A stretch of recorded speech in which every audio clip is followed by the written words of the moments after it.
Hello and welcome back to TheTechtors. Today we'll be unboxing the all-new iPhone 17 Pro Max. I insisted my friend to get the orange color, but instead he bought this odd blue. The box actually looks different compared to previous models because now it has the back of the phone as the image on the front of the box instead of the usual front screen. I don't know why. The peel tabs are so oddly satisfying in my opinion. Like, you can hear the crisp.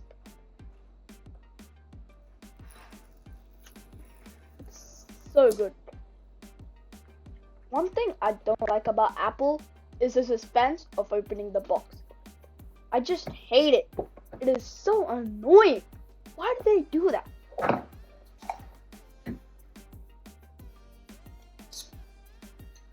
Apple really killed on the ASMR, as this peel is remarkable. I mean, the phone itself looks great. The blue is fantastic. The phone is well polished, and the ceramic shield on the front looks good.